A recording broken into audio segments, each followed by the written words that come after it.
Hello, everyone, dear Rentals Club members. Thank you for joining us today for our conference. This is our August conference, and I'm really psyched because there's so many of you joining this. We have, I think, more than 400 people who signed up for this conference, which is pretty exciting. At the same time, which kind of tells me that this topic about softening demand and recession is kind of on people's mind, even though probably a lot of us in North America or in Europe, we've had a really great Q3, really great summer. So I'm Thibault. I will be your host today. I'm the founder of Rentals Scale Up, and I'm just going to share. Well, people are joining. I'm just going to share something. Is that I don't know if you guys are part of a mastermind group, because I am. Like every Wednesday, I meet other property managers and we talk about our businesses. We challenge each other. So maybe you know the format, right? It was really funny yesterday. Everybody was like comparing notes. They were like, "Oh, we hear about this recession thing coming, and we kind of nervous, but when we look at our numbers, summer was great. Q4, we have pretty solid numbers, and people like me, for example, or Robin, who's also has properties in the Caribbean, were like, and for winter in the Caribbean, we booked solid until March. So I think to me, this made this conference today even more timely, right? Like, what are we seeing? What are we seeing? What are the experts seeing in terms of data? How do I know whether something is coming? What should I do? What should I not do? That's really what this conference is about. So without further ado, let me get started. So there's like 4 slides, I promise. And then our experts will be talking in a panel about the big questions that are on your mind. And in the end, we'll have 10 minutes of live Q&A. Feel free in the meanwhile in the chat box of this of Zoom, just leave your questions straight away. I'll read them. Yuvika, who's helping me out today, will also read them, and either we'll answer them during the session or mostly probably at the end during the Q&A, but you can leave your question anytime and we'll have a look at them. All right, let me get started with this. Yuvika, keep on admitting people in the session while I'm starting sharing my screen.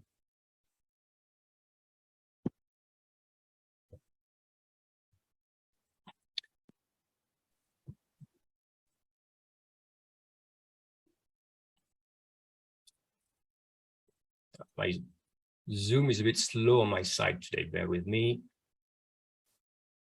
There we go. Share my screen.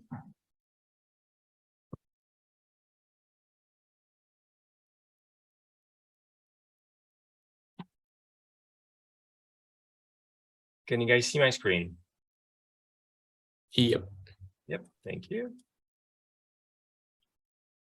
All right. So once again, thank you so much all for attending this conference. We're going to keep it very actionable. That's why you will see I've invited for this conference 3 people who have on-the-ground experience of what this is about, or actually can tell us, for example, what a recession is and whether we should be worried. So very different perspectives, really to help you out, to help you make sense of this softening demand and recession that we are hearing about.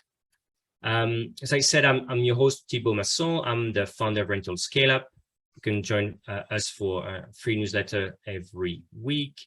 And big news yesterday, we've become part of Pricelabs, but that's it for me.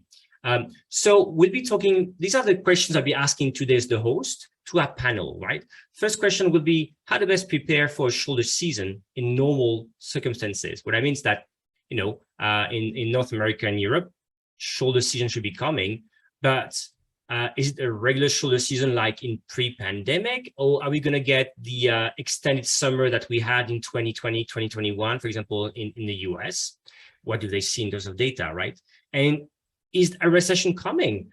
How can you tell, right? How can I tell looking at my data, looking at the market? And if so, how to prepare? Also, we talk about short-term rentals, right? For example, we hear Airbnb said, you know what, short-term rentals are recession-proof. It's a great option during a recession. What do experts think about that? And we'll see why it matters to you. And also, when you hear about a recession, or if you see a recession coming, what should you not do? It's a big one. It's very important, and I'm pretty sure experts have lots of things to say. And I said in the end, there's a live Q&A. So today we have Jason Sprenkle, is CEO of Key Data. Becca Madigan, she's Senior Solutions Consultant at Pricelabs, and Vyacheslav Shvaydak, thank you, who's the Revenue Growth Strategist at Your.Rentals. I'm going to let them introduce themselves, introduce their company, so you have a pretty good idea who our speakers are. Jason, then Becca, then Vyacheslav, please feel free to introduce yourselves.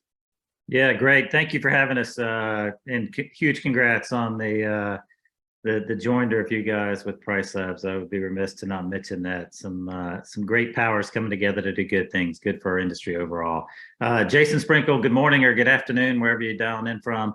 Appreciate you taking the time. I'm the CEO of Key Data. We have the pleasure of working with a huge number of you. I see a lot of familiar faces on the call there. If you're new to us and don't know who we are, we aggregate vacation rentals data to try to make it easier for you to do your jobs as property managers. We plug in with almost all the PMSs out there and ingest data and serve it back to you in charts and graphs and dashboards that make it easier for you to understand what's happening with your business and what's happening with your competitors around you. That's it. Excited to be here today. Thank you, Jason. Great to have you. Becca. Hey everyone, super happy to be here. Thanks for having us, Thibault. So Pricelabs is a revenue management solution. Our most popular tool is our dynamic pricing tool. This is where we're looking at your hyper local market and making adjustments to your prices on a daily basis based on the demand that we're seeing. We do also offer sort of data solutions, so scraped data versus Jason sort of direct data. And that's in our market dashboard. So my personal background is I actually used to be a property manager here in Charleston, South Carolina for several years before joining the Pricelabs team. So it's kind of cool to be on both sides of the table here. Thank you, Becca. Great to have you as well. And great to be part of the family. Vyacheslav, how about you? Yeah. Hello, everyone. Thanks for having me here. I'm really honored to be here and speak with you. Well, basically, I joined Your.Rentals 2 months ago, and then now I drive revenue growth for Your.Rentals. I come from an academic background. I hold a PhD in economics, and so today I'll cover the recession theme for you, like plain and simple, like how can you see it, understand it. As speaking of Your.Rentals and what can you find as insight from me, we are a company that operates with more than 20,000 listings at the moment in top major OTAs around the world. And you can say we have access to the data, and we are a completely data-driven company. So I'll share some insights with you. And the most important thing is that I'm going to tell you how to dance with these big scoring algorithms of the OTAs that score your listing and your property in the query of the booking.com, of Airbnb, because it's the most important thing for a short-term rental business to have a great listing. So I'm excited to be here. Thanks, Thibault, for bringing us all together. Oh, you're muted.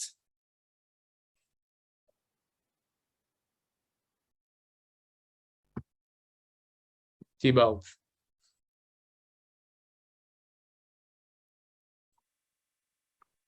Thibault, we lost your audio. Oh, you're back. Actually, on mute. So also what I want to share, not this, also wanted to quickly share before we go into the meeting, is that our 3 guests today kindly also had accepted to give some kind of offers to people attending. As you may know, for our conferences at Rentals Club, I'm always like chasing people attending to make sure that there's also value, because what's important to me that you get actionable advice, and then you have the tools to actually make that happen for your business, right? And we got again, I will really thank our different speakers today. You get after the session an email with the ways to redeem these offers they've given us, and as well as, of course, the recording of the show. But just to give you an idea, Key Data is giving away 1 month of free use of their budgeting tool. You're gonna have to use a code Anurag for that. again, you're going to get ways to redeem in a follow-up email. Pricelabs is giving away 20% off your invoice for the first 3 months of usage after a 30-day free trial. And Your.Rentals, 0 service fee for the first 3 months. So once again, thanks a lot for that. That's fantastic. And without further ado, first question. As I said, let's imagine, I mean, it's end of August, soon we're going to be leaving summer, which means in North America and Europe, the high season for most of us. And we should be entering now a shoulder season, right? But what we've seen during the COVID crisis is that shoulder season seemed to be, really the dates were changing. It's like the summer was extended. There was way more booking in September, October. And I'm just wondering whether that's something that people should have in mind now. And maybe, I don't know. So how to best prepare? I mean, let's say in normal circumstances, let's say, how to best prepare for a shoulder season? Maybe Becca, do you want to get started? Yeah, sure. Well, the property manager in me says just take a big, deep breath. When you're getting out of like your high season, you're kind of in this like go, go, go mode. And it's not easy to make money during the high season, but it's easier. So when you're coming into a shoulder season, it's a little bit more iffy. So you're going to have to pay a lot closer attention to the trends in your market, especially now when things are kind of up in the air if we're facing a recession. So what's going on in your market is probably not the same thing that's going on in the market next door or, across the country. So really, really pay attention to your local trends. Keeping in mind booking window and length of stay, because a lot of strategies that you can set up are going to be a lot of times based in those two things. So keep those two things in mind. Then also make sure that your pricing is competitive and not just your daily rates, but in the off season when there is more competition, you're going to want to make sure that your fees are also competitive because those are going to have a lot more of an impact in lower seasons.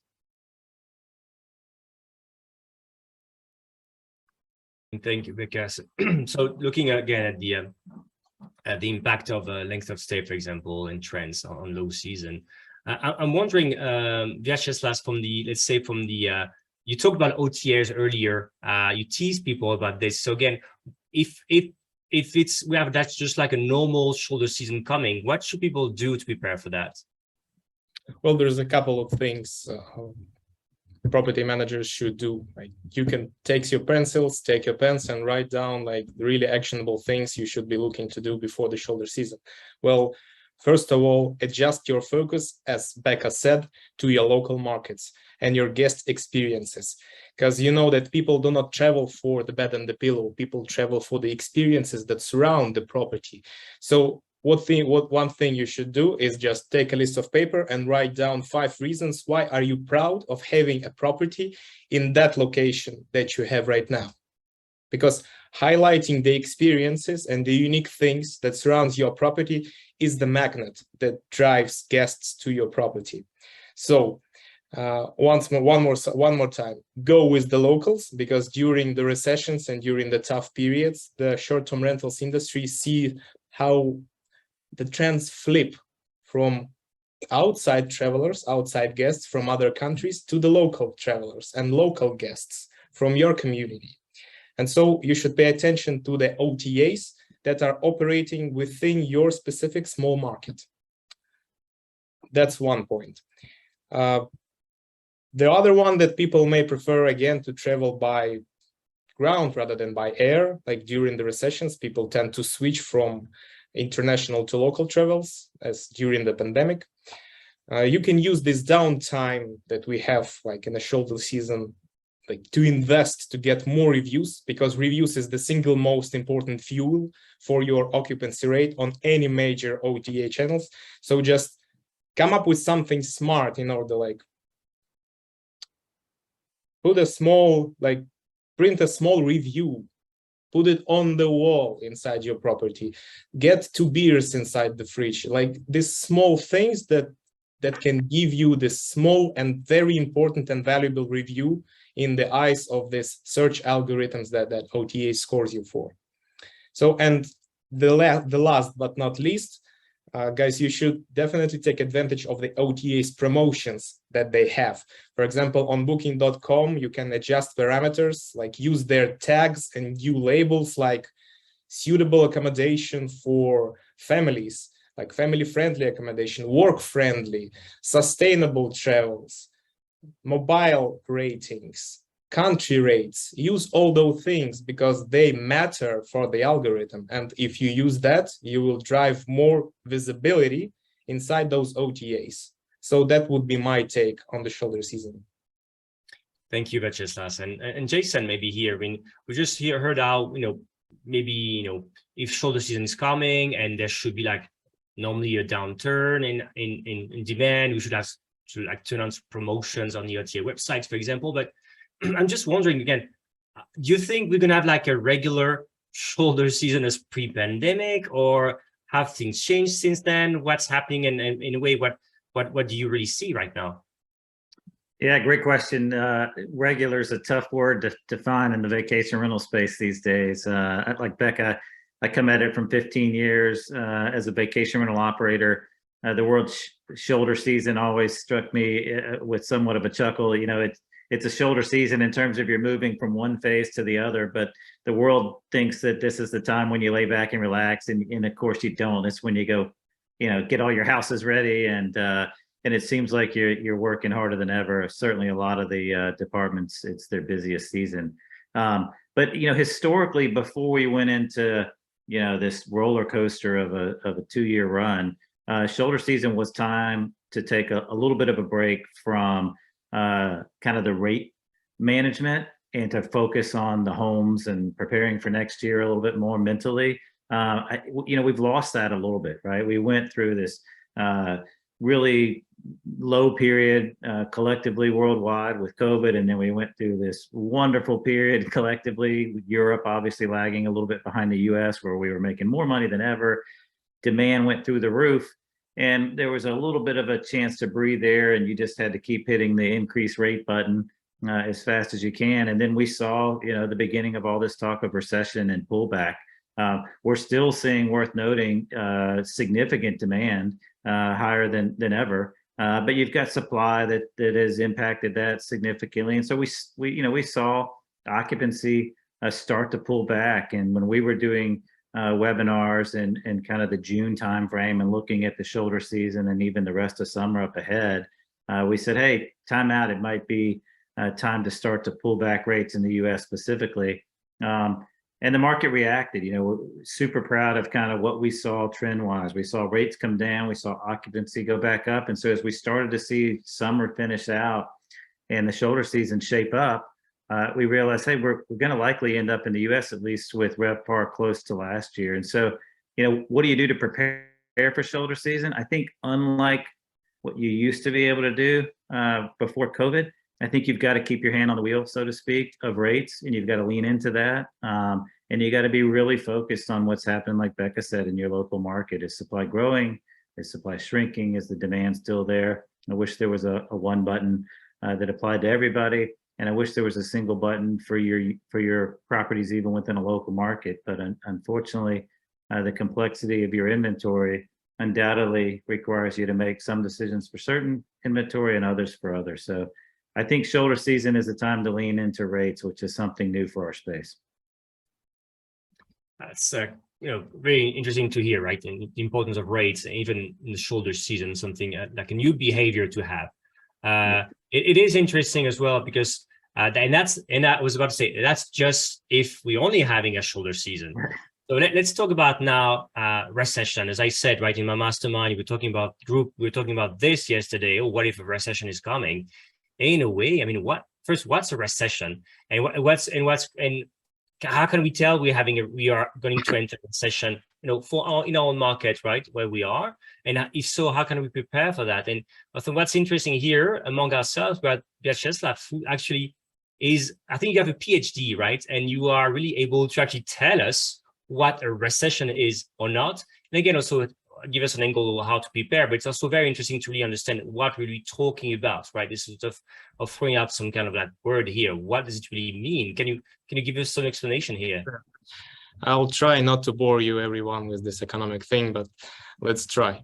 So right now, many economists remain uncertain. Many of the top level economists, they just don't have idea what is going on and what might happen. That is my honest opinion and honest take, because they're dealing with matters they've never faced before. The economy right now in the situation that has never been seen in any point of all economy history of the world. And so some predict a milder recession with a long recovery. Some think it might last like over a year, and others predict that this recession will be more about people like trying to buy fewer things and will go to savings mode. So it's my point on this, that it's undoubtedly better to find yourselves prepared, like, and armed when the storm comes, rather than face it barehanded and regret like not being proactive when the opportunity was there. So that's basically why we're having this conversation right now. So is there any good things on the table? Like, yeah, sure. Like, this recession is not going to feel like anything else in the history of economics. And here's why. Like, if you will take a look at every US economic recession since World War II, and there were huge 8 recessions, you will see two things happening. Like, first, the GDP, gross domestic product, it's the measure of the whole economy output, goes down, and unemployment goes up. And here's the thing, here's the take. The GDP right now is going down, but the unemployment rate is actually falling down as well. Like, people are getting jobs, not losing them. Like, and we can say if it's a recession, and if it is one, it is not anything like we have seen before. So the reason why GDP and unemployment like link together is because they feed on each other. In a recession, you have 3 pillars and 3 points where the recession might start. And that's when businesses lay off workers. The workers spend less money, which means businesses make fewer profits and lay off workers. And then you have it like a downward spiral. And the recession can start at any of those points.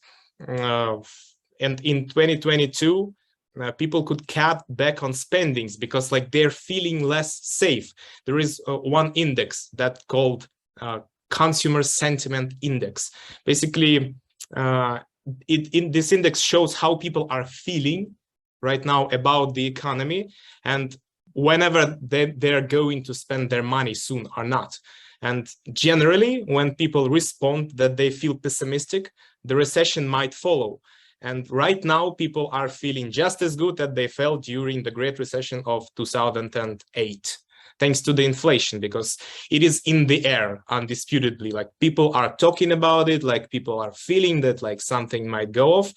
Like, but businesses right now are in completely different place than last times. And so the thing is, top 500 Fortune companies accumulated huge pile of cash. Like, we are talking about $4 trillion in cash lying in their core bank accounts.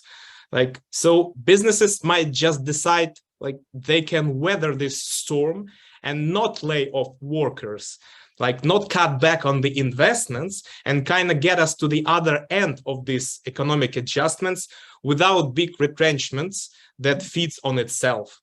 Like, that's the thing that we are right now. We have this cash pillow in the hands of big businesses that might decide that we're gonna get through this recession, guys. We're not gonna lay off workers. And so if I hear you correctly, and to liaise maybe with some advice, so you cannot. It's very interesting because we hear this is coming. We hear it's in the air, right?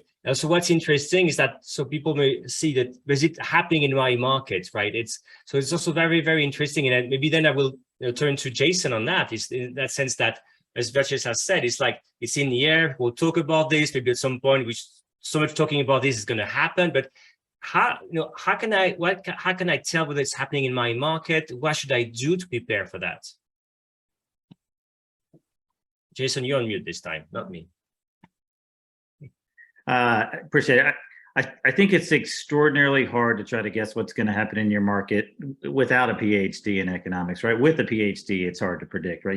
You turn on the TV and they're all arguing about whether we're in a recession or whether we're not, what the economy is going to do, what the real estate's going to do. There's so many factors that affect the vacation rental market at the current juncture, regardless of what location you're in. You've got some things that are fueling supply, right? You've got disposable income dropping. So people are saying, maybe I need to take that second home and put it on the market, right? You've got supply that's already been going up. So there's a good chance that that trend's going to continue.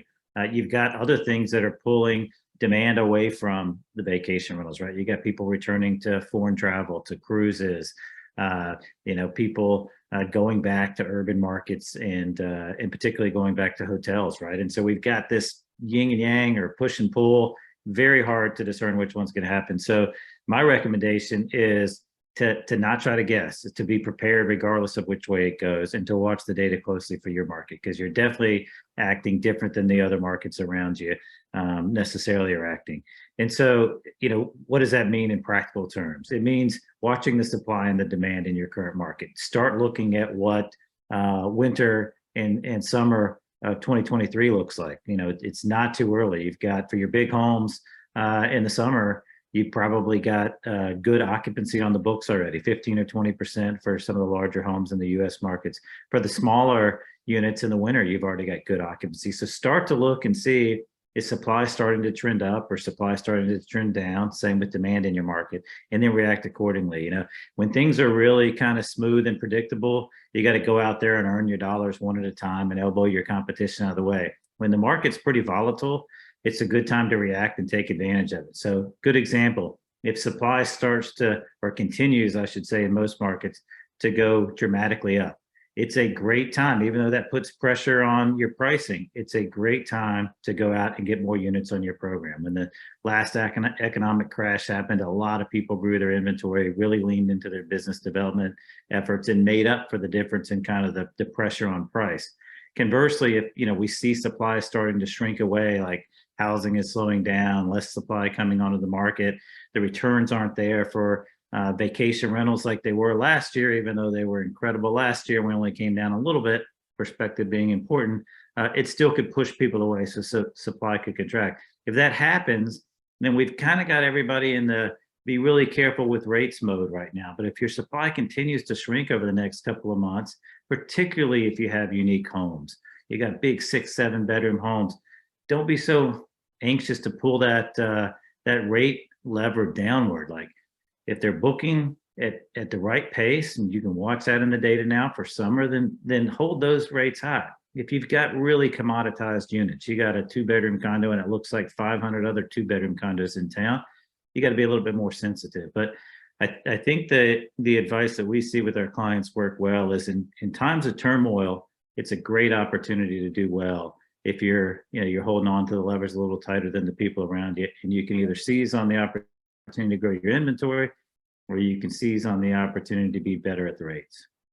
I really like what you pointed out, because when you talk about recession, we think about the demand side, and you just underlined the supply side also the story as well. And it really makes me think of something I've written this week in Rental Scale Up. Airbnb published this weird article, I would say. People it's like, hey, there's high inflation, it's fantastic, we're getting so many new hosts, and the higher the inflation, the more hosts we're getting. And I'm like, probably, but should you just be so happy about it? I don't know, because maybe it means people want to keep their home and doing this. But anyway, there's indeed a big supply side to the story. So watching what's happening on the supply side is indeed very, very important. And maybe turning myself now to Becca on that, is in terms of preparing for a recession. What would be your advice here on what to do again? And I think Jason was saying it was very hard to predict, even from one market to another, to have a blank prediction for all the markets at the same time. So what's your view on that? Yeah, I mean, I hate to be repetitive, but nobody knows, just be prepared. I mean, even if a recession is not going to happen, markets are just constantly changing. And, we're probably not going to have year over year the best year ever. It would be great, but it's probably not going to happen. So, I mean, if you're looking just at markets within the US, for example, Big Bear Lake, they actually haven't had they've had a pretty relatively stable supply. Like some markets you see a huge increase recently, but their average bookings are down significantly, like down like 20% this summer. So it doesn't have to be a pandemic. It doesn't have to be a recession for things to happen in your market. So now is the time, now everybody else is kind of paying a little bit closer attention, and like Jason said, might have their hands on the levers a little bit tighter. So you're going to have to too. So pay attention to, again, I said it before, your booking window. See when people are booking for.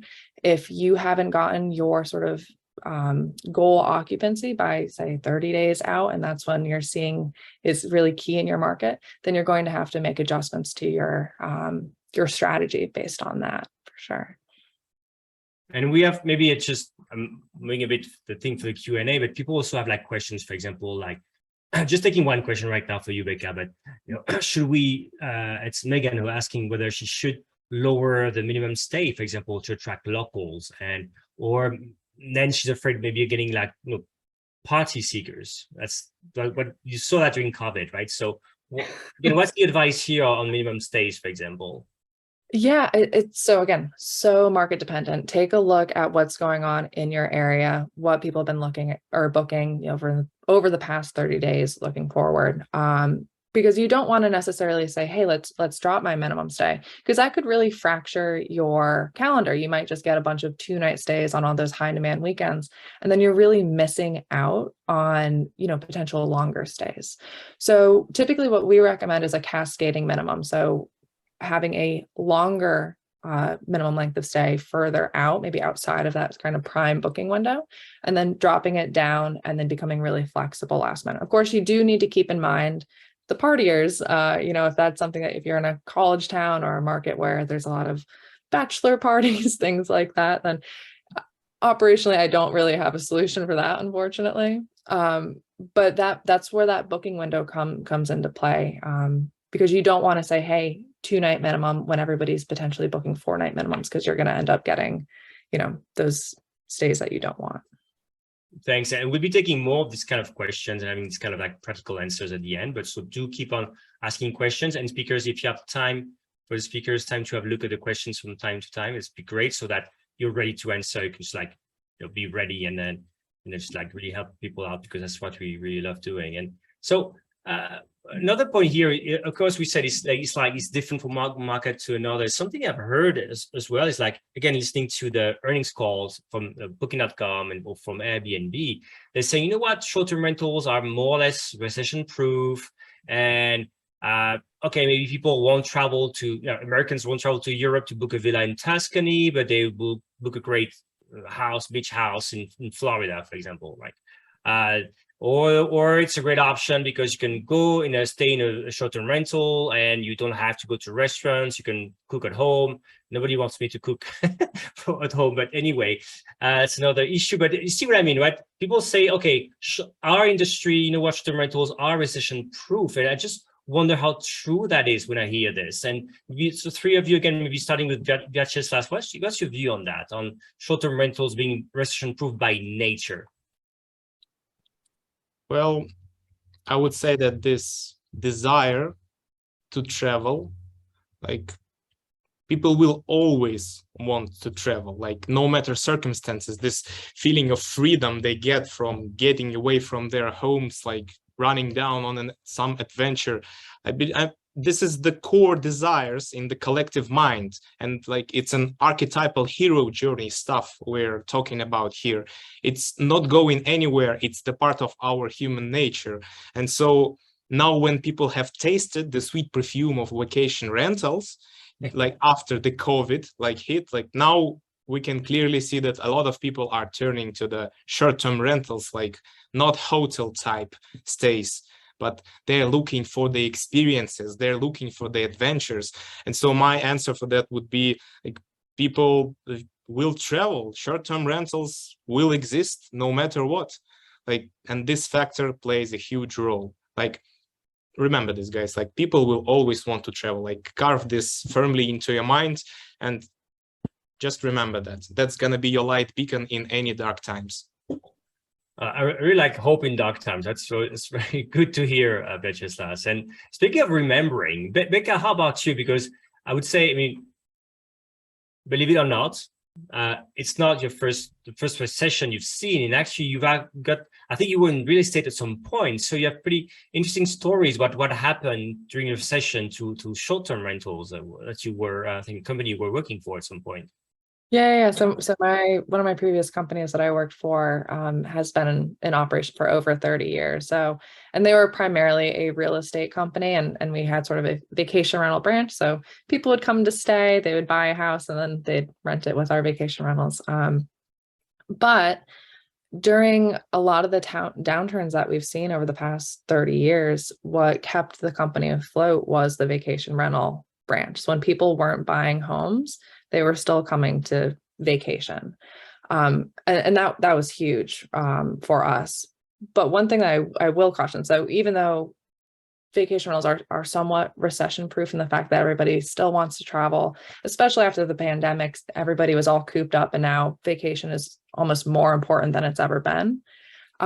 What's not recession proof is shaky investments. I feel like I've seen a lot of people over the past 2 years purchasing homes at the highest points in the real estate market and expecting the type of income that we've seen over the past 2 years. So one thing property managers should probably do is start to have conversations with their owners saying, hey, not every year is going to be like 2021. Not every year is going to be like 2020. We might need to be a little bit tighter on our budget and just, prepare for that, because I think a lot of people are going to be a little concerned when they're paying their mortgages if we aren't having the same type of income we've seen recently. Mortgages, yes. Thank you, Becca. Jason, how about you again? What's your perspective on this recession versus other recessions and what you've seen in the industry? Yeah, I mean, I think you can look at the overall data and you can see that there's a pin-up demand that always favors getting out of the house and going to spend time with your family over the spending that sometimes is associated with goods or luxury goods, right? Like it's one of those core needs that we have as humans. I think that's been fueled, if anything, by kind of our experiences with COVID, right? It brought us back to what was important. And I think that has fueled our desire to go share spaces with friends and family and loved ones. And I think that's really what fueled so much of what we saw in terms of the demand over the last year. So, is it recession proof? I think it's like any other asset, right? It's highly dependent on your local market, right? There are markets, and the data is there now, so it's not a mystery. There are markets that are very predictable, right? Good times, bad times, medium times, they move, but they don't move quite as much. And so you can look at kind of the volatility of RevPAR over a certain market, and you can say, hey, this is a very stable market, right? So if you're thinking about investing, moving your business into another market, like you can pick stable markets, like buying, the S&P index fund. May not be as sexy, but it's less likely to go to the moon or go to the dirt. Other markets move a lot more, right? An urban market, for example, it's going to have a lot more flux typically than a beach market with big homes where people are booking a year in advance. And so I do think there's a predictability that the data can help you with in terms of recession proofness. And then I think Becca is dead on. If you take nothing else away from this, like talk to your owners, right? And I would caution you not to be an armchair PhD economist. It's hard to get it right. These guys have $4 or $5 million vacation rental homes. They probably watch more economic stuff than you do, right? And so I think you want to have a fundamental understanding of it, so you can have an honest, transparent conversation with your owners. But I think what's most important is to let them know that you're very aware that the needles are moving and that you're watching them closely, and that this year could be different than last year, almost certainly will be, likely in the US, for example, to have lower prices and have a RevPAR that's moved a little bit. But I think perspective when you're talking to those owners this year is as important as anything. We are in a lot of markets down from the highs that we saw last year, and we're shaping up to be a little bit down in the US market, at least next summer, in terms of rates. but that's okay, right? As long as you're telling them what to expect, and as long as you put it in kind of the historical perspective. Same as if you look at the stock market right now. Well, we might be a little bit off from the highs we were at, but if you've been in the market for a few years, you're still pretty excited about where we are overall. I think the same can be said for vacation rentals and profitability and kind of the strength of our market and demand. Record year, just the record year. Yes. And Jason, as well on this, so I'm guessing it's also important to start sharing more data with the owners as well, right? To actually tell them, hey, that's what's happening in our market. You may hear this on TV, see this on cable TV or cable news. That's what's happening. But I'm just also linking it right straight away to one of the questions we have. Somebody, Mallory, is asking, what are some places to find more data on our markets? She says, I mean, Smokies, which should have a ton of data, but when pricing, I feel like it's all over the place. So what are places where to find data, you would say? My team would kill me if I didn't say we've got most of the data for everybody in the Smokies at Key Data. I mean, lots of sources out there. We obviously partner with Pricelabs, and they do a lot with our data, right? They build tools to help you do automated pricing. Our role is to show you the data directly so that you can better understand it and then use the tools or make some decisions on your own, but certainly be familiar with it enough. The Smokies are a market where there is tons of data. It's easy to see what's going on. It doesn't mean the data is a straight line and it's always easy to guess what's going to happen next, but it is very easy to see in the Smokies and in so many, almost all the core leisure markets out there. There's enough data that's out there, direct source data and scrape data, that is pretty easy to see, not just what's happened in the past, but where everything's trending up through kind of summer of 2023. So don't guess, reach out to our team or Pricelabs or one of the other data partners if you're working with them and get the answers. They're out there. Thanks for your answer. And now my last big question, and again, I will be starting with you, Jason, on that, but my last big question before we go into the Q&A is, before we answer a question and maybe share some advice on what to do, let's just go to what not to do, right? Again, let's imagine I think there's a recession coming to my properties and I'm like, I need to take action because you guys told us, not sleep. I should not be sleeping at the wheel. Okay, I'm listening to you guys, but what is it I should not be doing? Maybe Jason. Yeah, well, I mean, August, September, October, it is not the time to lean back and only focus on repairs on your house as if it's a shoulder season for you, right? As I started out, it's time to pay attention to your rates, the new tools that are out there, what's happening to the supply and the demand in your market. Like so many of us historically were in the posture of like, let's figure that out when we set rate once and let's look at them when an owner calls. You just can't afford that luxury anymore. The vacation rental space, as everybody knows, is growing up very quickly. The people that are engaged, which starts with the people that come to webinars like this and are paying attention, are vastly separating themselves from the people who are not keeping up, more so than has ever happened in the 20 years that I've been in the space. It's an exciting time because those tools are there, but you got to use them, right? So some examples of that, so you take some home. Like Becca's group's got an occupancy-based tool that they just leaned into. There's some new length of stay pricing tools that are out there. The question I think Megan asked earlier about letting locals come with short-term stays, like those are the questions you should be asking yourself, and those are the dialogues you should be having with your owners, right? And it used to be, well, like, let's guess, let's open it up and see what happens. Like the data and the tools are better than that. We got a demand tool, for example. It'll let you look and see before you change your length of stays at all. Or length of stay pricing, it'll say how many people are searching for 3 or 4 day stays in my market. Look, if a lot of people are searching for 3 or 4 day stays, then use length of stay pricing and price a 3-day stay the same as a 5-day stay if you've got massive demand for it. If there's not much demand for it at all, then probably not a great idea to open up that minimum stay. Probably better to try to fill the calendar. So there's a lot less guesswork these days. And so the answer is, what should you not be doing? You shouldn't be riding around in the back of the Tesla, falling asleep and hoping things are going to work out and just focusing on taking care of properties. You should be calling owners. You should be looking at the data, and you should be using these new tools, because if you're not, there's somebody in your market that is. And like I said, the pros are separating themselves from the people that are doing it the old way more so than ever. Thanks, Jason. How about you, Becca from Pricelabs? What do you guys say in terms of like what people should not be doing? Yeah, so I think the first thing I said was take a deep breath I think the worst thing you can do is like a knee-jerk reaction. Like if you're seeing on the news recession's coming and you might see, you know, a slight drop in your bookings, don't just drop your rates across the board. Have a plan, look at the data. I made this mistake in 2020 when I was a property manager. We dropped our summer rates by 30% for all, like from July through August, after we had been shut down in April.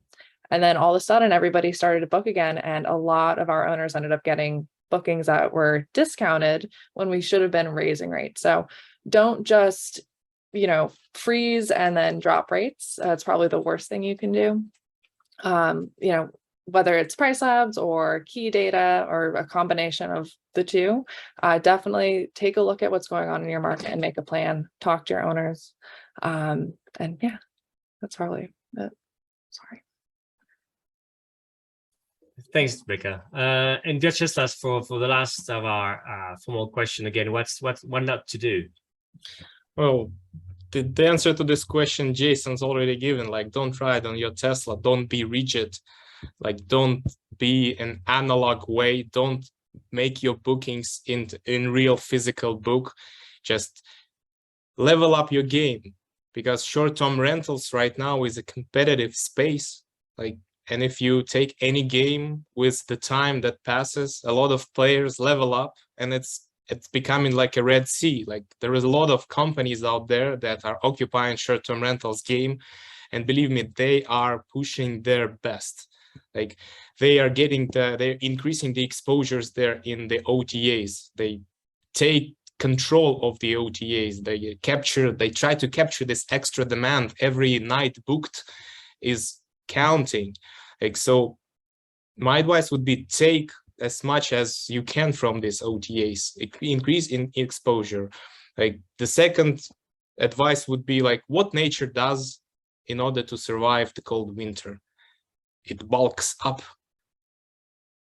Bulk up, like reduce the cash load for your business. If you're having some kind of huge number of subscription-based cash out, like liabilities, try to find solutions that go with like subscription fee, for example, that you pay money only when you make money.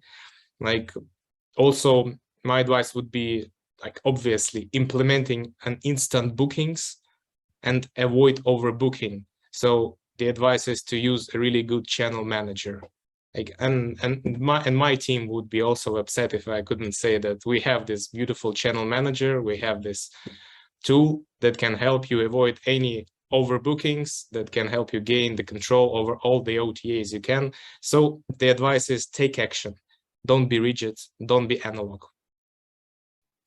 Thanks for the advice. I really love you guys because we all business people, and that's you all deal with data. So don't be we appreciate that you guys trying to be so neutral and stuff. So thanks a lot. So first question I'm going to take, and again, just chiming, dear speakers, if you think you have the answers.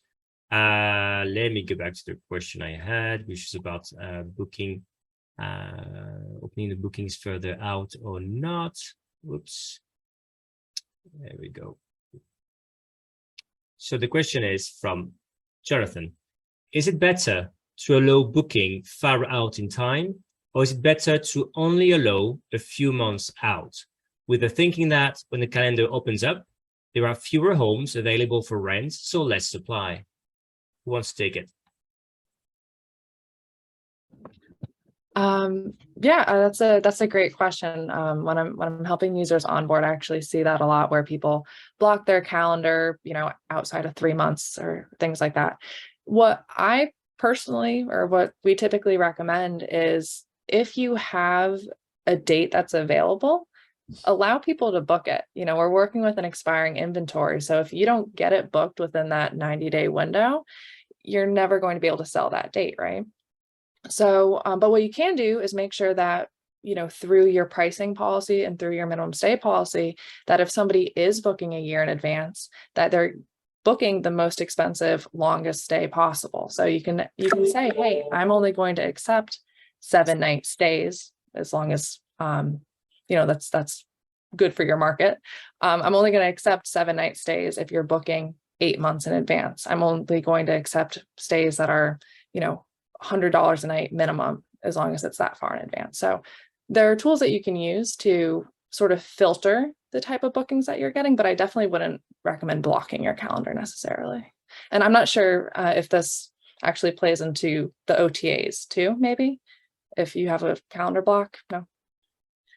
Yeah, I would add, back to the point of, meet your customers where they are, right? Like understand your demand. At a minimum, it's clear that you have demand in almost every market for bookings a year out from the time that guests leave. Like they want to come back, they want to guarantee that house, maybe not the commoditized house, but the house that they're in love with, and they want to make sure nobody else books for next year. A lot of people book that same house upon departure, and a lot of companies are successful with that. But watch your demand. Like we've got a tool called Demand IQ. You can see what the demand is for 7-night stays, for the summer right now. Or a bunch of people looking for those. If they are, you definitely want to have your calendar open. You want to have those prices maximized kind of based on the demand for it. And if they're not, and there's no demand for that at all, and you see that historically that demand does not, rise over time, then you can lower that booking window. You can play with that length of stay, like Becca said. It's but I would not block off the calendar. If you've got demand and somebody wants to buy your widget and they're willing to pay full price for it, I would sure as heck put a price tag on it and let them check out. That's good. Next question is, I have one thing to add about this question about keeping your books open for the from my major OTA perspective, from the algorithm that scores your property. For example, if you are listing on major OTAs for the first time, it's extremely important, and I can't stress it more, keep your availability open for the first month of your listing on the OTAs, because the algorithm is looking at you from only one perspective, the amount of booked nights that your listing is capable to bring to this OTA. And so the guy goes, oh, I gotta check for 3 months ahead. Oh, that guy gave me only 20% of availability of his property. And I have the same guy in the same geo with the same number of rooms, with the same amenities, that gave me 80% of availability. Who am gonna score higher? Of course, the guy that will give more availability. So keep your books open, and especially when you're releasing first time on the OTAs. Good tip about the OTAs. Next question is a bit different from what we, it's a question about whole home listing versus private bedrooms. And I think some of you have some data on this, but the question is, would you like to, Christopher, sorry, wants to hear some thoughts on whole home listings versus private bedroom listings in regards to occupancy and revenue, or in terms of like, at least where can they find this kind of data in terms of like people maybe are renting out one bedroom and not just like a whole place? Where could they turn to? Occupancy and revenue. Yeah, I don't have incredible data on it. I can tell you're gonna have to look at it. Becca, you may have a better answer. But it's going to act different, just like small condos act different than bigger houses, right? You're likely to have smaller length of stays. You're likely to have shorter, booking windows. People who want to come in and stay in a bedroom, and I think they tend to function from a data perspective much more like hotel rooms, right? So you're booking it closer in time, and so I think just being aware, and it's going to be scrape data. We're not going to have any direct source data on bedroom rentals, right? But we do scrape Airbnb, VRBO, Booking.com. And you can separate out that data, and you can see how those private bedrooms are performing. But I would pay particular attention to the booking window and the rates in the market around you. I set up some comp sets with competitors right around you with similar types of units, or similar types of bedrooms, I should say. See what rates they're getting, and let the data do the work for you. Yeah. I don't have any data points like off the top of my head about this. But what you can do, kind of going back to blocking your calendar, is figure out sort of what your income would be if you were to rent like 80% of your rooms out versus the whole home, and make sure that you're setting like your minimum pricing for further out bookings to drive the type of booking that you want. So if it is your goal to rent out 80% of your rooms, then make sure that they're priced appropriately and that you're not actually incentivizing people to rent out the whole house when you'd rather get the rooms booked. That makes sense. Interesting. Arlene had not to jump in, Arlene had a really good question about, is it better to be 100% occupied with a low price or, have a really high price and be 65% occupancy? The answer is called RevPAR, right? If you haven't studied it, which almost nobody in our space had until the last few years, then it's just a mathematical equation, right? It's which one results in higher dollar amount for you and your owner. Can you go over RevPAR for a minute? What's RevPAR? Yeah, so RevPAR, the best way to think of it in kind of non-economic terms is it's the sweet spot between, the price that you sell something at and how many you sell. So if you just make it widgets, right? You sell 100 widgets for $50 or 50 widgets for $100, right? Mathematically, you do the math and you can see whether that makes the same amount or whether it makes more. RevPAR is that calculated number, right? You would, and if you always had the same number of units or the same number of widgets, you wouldn't need RevPAR. You just say which one may be the most dollars. The reason you have RevPAR is because the number of widgets you're selling or the number of houses you have at any given time changes. And so RevPAR is the hospitality space's way of saying, what is that perfect sweet spot between occupancy and revenue? So the answer to your question specifically is it depends. It doesn't matter if you're here or here. Those are your two levers, and you want to move them in a way to where you're maximizing your RevPAR, because that maximizes your return for you and for your owners. And so there's a lot of great little short videos on RevPAR where people take cartoons and lemonade stands and they make it pretty easy to digest. But the reason why it's such an important question is because so many owners are asking that very question to you, like, well, I want higher occupancy or I want higher rates. If you can take the time to educate them on the balance between those two and show them that you're watching it and you're moving those levers to maximize their revenue, then they'll understand that they're in good hands. Oh, Christopher, I have a tip for you as well. Like, it depends on I completely agree with Jason. At the point it becomes like a completely mathematical solution you should look at, but it depends on what level of your game you are right now. Is it like you're sitting on a pile of cash and thinking about purchasing a house or a villa or an apartment? Or you have like 10 apartments already and basically it becomes an automated thing for you. So I would say if you are just starting with the short-term rentals business, you should go with your heart and answer the question, what type of property would I like to run? Like, what kind of experiences would I like to give to my customers? Because on the first, during the first steps of this business, of this game, it's really the heart that drives the business. And it doesn't matter, would it be an apartment or would it be a villa? It depends on what you choose to run and how to play it. So on that topic of what you want to do with exercise talking about, I think Dwayne here in the comments section has something to say about this occupancy versus price from different angle, from the guest experience angle, saying that higher price means you need to have a perfect guest experience so that you don't get hit on value.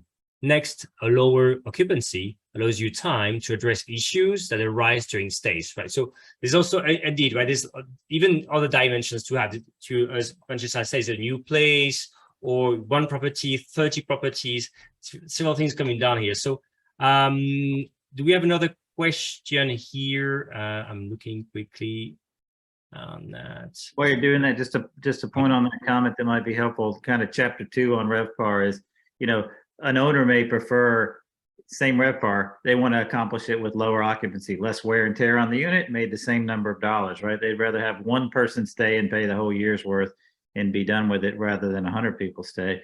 But a lot of property management companies make money on each turn. So they'll get a check-in fee, or they'll make a little bit of bang on the cleaning fee, or a little bit of a bump on the maintenance. And so when you're looking at the economics, it's one of the few instances where, or one of the many instances where what's best for you and what's best for your owner may separate a little bit. So even given a same RevPAR, might be a little better for the owner to have lower occupancy, might be a little better for you from an economic standpoint to have higher occupancy. So just be aware that there's some push and pull on those factors, even though RevPAR kind of balances them out. Thank you. So we have one last question from Fabrizio. I think it's a big question, but so outside of control, looking at the prices every day, making a massive marketing campaign, looking at minimum stays, working on reviews. What else can they do to improve their business? Maybe from a pricing viewpoint or data viewpoint or an OTA viewpoint. What was the timing of this question so I can take a look? I just posted at the end. So again, it's that outside of pricing, minimum stays, reviews, what's a big thing that comes to your mind and what to do to improve the business? I know it's a big question. It's a huge question. Your listing quality is huge. Make sure that you have professional photos. That's going to be the first. It's so impactful. If you don't have good photos, like people will not want to book your house. You know, it's all about the experience. It's all about them being able to picture themselves having an experience in your home. So photos would be my first easy thing. Like imagine stumbling upon a listing with no photo of the toilet. Like your first thought would be, oh, there is something wrong with the toilet. I'm not staying in this place. Like, just think about it from guest perspective, how you are choosing your stay. And indeed, photos are important, if I may add here. For example, we've heard about Airbnb categories, and a way that Airbnb puts you in one category is, of course, looking at your photos. And the tags on the photos, extremely important thing. Exactly, or the reviews, and be able to use that to tag you or to put you in some category. So indeed, back to basics with photos, it is one of the biggest impact you can have. Agreed. So one more small thing, like a small hack. Like if you are writing in the description that you are having a pool with your property and you're not uploading a picture of your pool, this algorithm that uses machine learning stuff can clearly see that, oh, there's a pool in the description. Oh, and I can see a pool on the pictures. There's something wrong. I will score this guy lower. So if you are writing that you're having something, make sure you have a picture for it. And don't forget to get the tags on the photos. Very good one.